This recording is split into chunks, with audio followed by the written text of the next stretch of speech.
warahmatullahi wabarakatuh. Bertemu lagi di kelas riset operasi. Kali ini kita akan membahas tentang teori permainan, khususnya untuk strategi murni. Di sini untuk strategi murni disebut murni karena dalam satu permainan tersebut pemain hanya dapat menggunakan satu strategi tunggal untuk mendapatkan hasil yang optimal. Di sini di dalam game teori terdapat dua pemain. Pemain baris akan mendapatkan keuntungan yang maksimal, sedangkan untuk pemain kolom akan mendapatkan kerugian yang paling minimal. Nah, di sini untuk strategi murni akan diselesaikan dengan menggunakan konsep minimax dan juga maximin. Solusi disebut optimal apabila sudah mendapatkan saddle point yang sama, yaitu terjadi ketika nilai maksimin sama dengan nilai minimaxnya.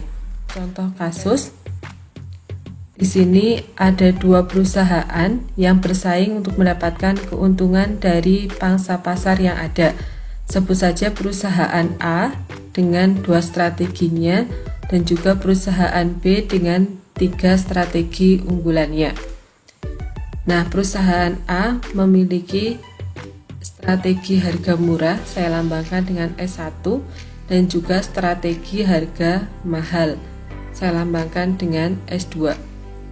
Begitupun untuk perusahaan B, di sini ada strategi harga murah S1, strategi harga sedang S2, dan juga strategi harga mahal, saya lambangkan dengan S3.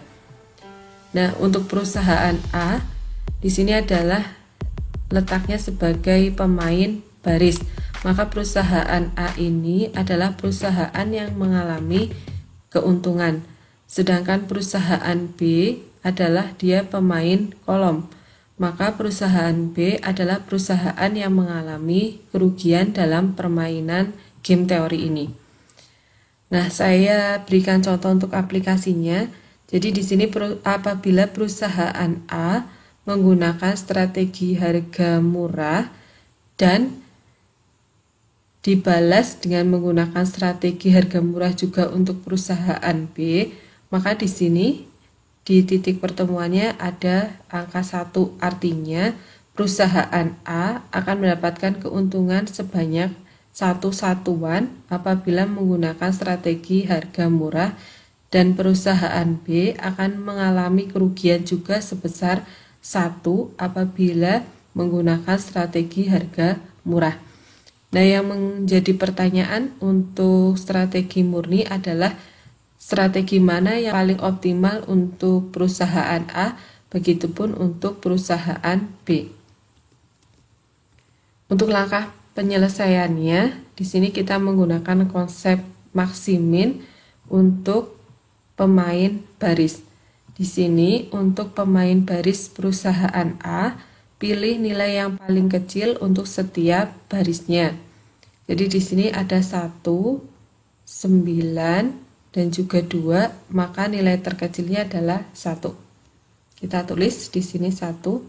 Kemudian 8, 5, 4 untuk baris kedua, di sini nilai yang paling kecilnya berarti 4.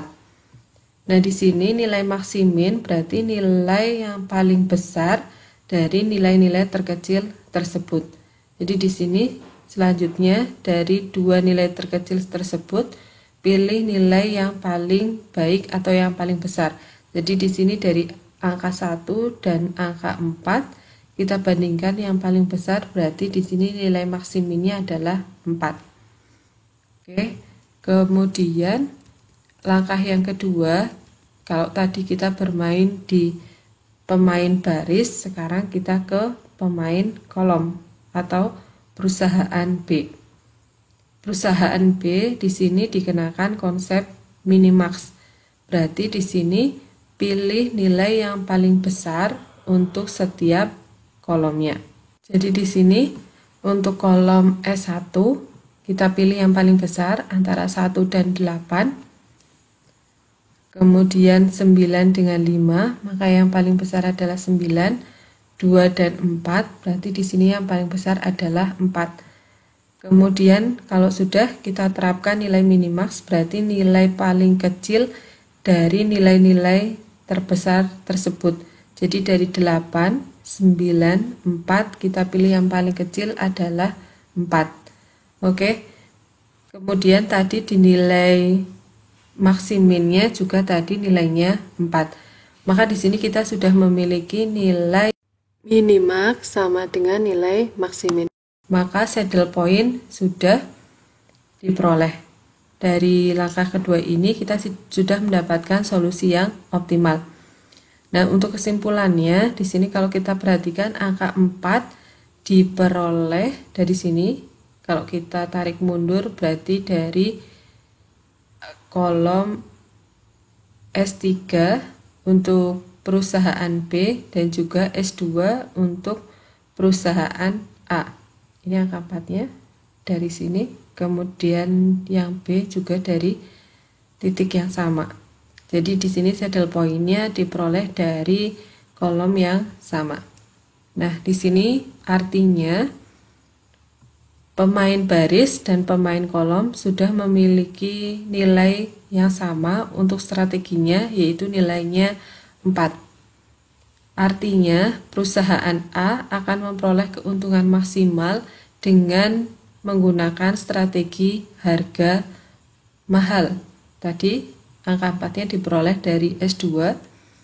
Sedangkan perusahaan B akan mengalami kerugian yang paling minimal, yaitu sebesar 4, apabila merespon strategi A dengan menggunakan strategi harga mahal yang dilambangkan dengan S3. Apabila perusahaan A atau perusahaan B menggunakan strategi yang lain, maka ini akan berdampak pada menurunnya keuntungan untuk perusahaan A dan meningkatkan kerugian bagi perusahaan B. Oke, demikian untuk pembahasan strategi murni. Ini ada latihan soal, silahkan nanti bisa dicoba untuk penggunaan strategi murni dalam game teori. Terima kasih.